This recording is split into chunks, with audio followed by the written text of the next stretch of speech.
Welcome to the next session about life under the sea. Before we begin, we're going to do a quick refresh about some of the things that we learnt last time about corallivores and herbivores. In the last presentation, we learnt that corallivores and herbivores are needed to keep the reef healthy. Corallivores eat, the clue is in the name, did you get it? Coral.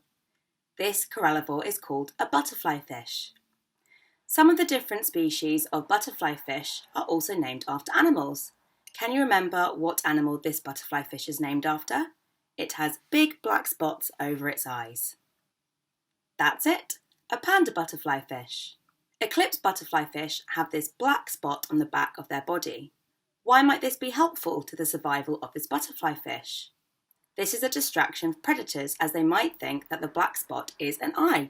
When the butterflyfish has its nose in the coral eating, the predator thinks that the butterflyfish is looking right at them and it won't attack. Parrotfish don't have teeth. Do you remember what they have instead? Think about a bird. It's basically the same. Did you remember? Parrotfish have dental plates or beaks instead of teeth. Can you remember why surgeonfish get their name from? Remember that surgeons are known for operations. Surgeonfish have a very sharp spine at the base of their tail. It's almost as sharp as a surgeon's knife or scalpel, which is where they get their name from. Right, let's dive in. We're going to be talking about some really interesting fish today, carnivores. You might be familiar with the term carnivores, but for those of you who haven't heard the word before, carnivores eat meat. Carne actually means meat in a few languages, like Spanish. These are the next two groups in orange that are in the ocean ecosystem. You might know some land mammals that are carnivores. Can you think about animals that only eat meat? I can think of a lion or a fox. What did you think of? They are predators and they usually hunt smaller fish on the reef, but some bigger carnivores that we talk about might even hunt small sharks. The first fish we are going to talk about is the triggerfish. There are about 40 species of triggerfish and they are based mainly in warm tropical waters like around Thailand, Indonesia and Australia. They have really strong teeth which they use to eat their food, snails and sometimes sea urchins. They build nests which are dips in the sand or rubble on the bottom, which is where they lay their eggs. Triggerfish can grow to be up to 75 centimetres in length, or about as long as an average 1-year-old laying on the floor. All triggerfish have a spine that can get locked into an upright position, like you can see here in this picture.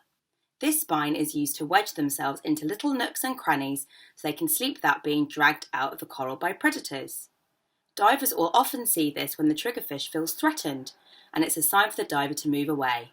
As I mentioned in my last video, it's very important to remember that we are visitors in the ocean, so we must always respect and care for the wildlife. Does my swimsuit look familiar? That's right, I'm dressed like a clown triggerfish just like in the picture. Red tooth or blue triggerfish are one of the only species of triggerfish which are seen in schools. Do you remember what a school of fish is? It's a group. A group of fish is called a school.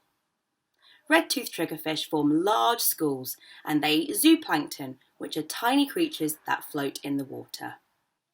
Do you know what the word territorial means? An area that you believe is yours or that you want to look after is called your territory. Your bedroom might be your territory, for example. And if you're territorial, it means you're very protective about your territory.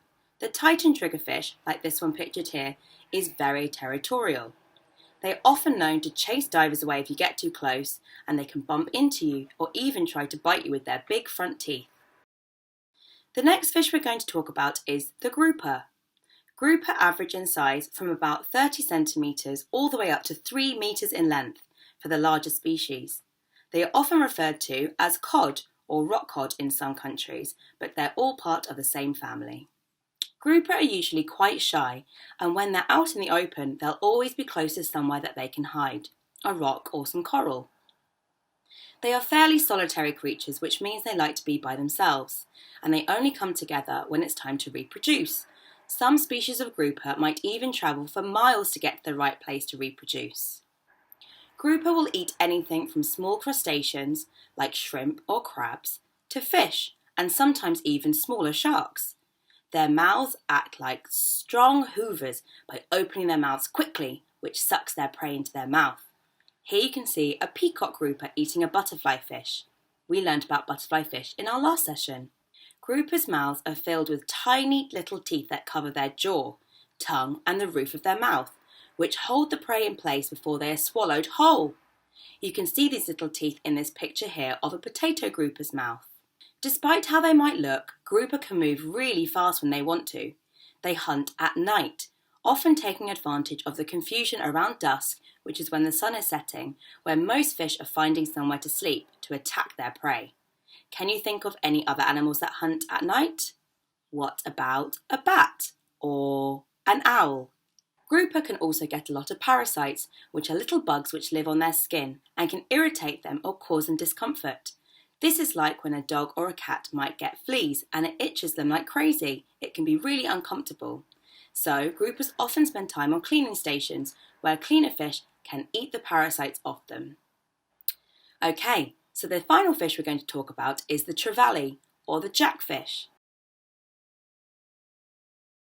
There are almost 140 species of jacks, but we're only going to be talking about a couple of them today.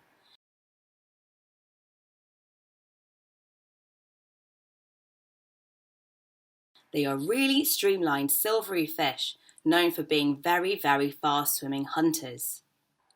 Larger Trevally are normally seen hunting by themselves or in small groups of between 2 and 4.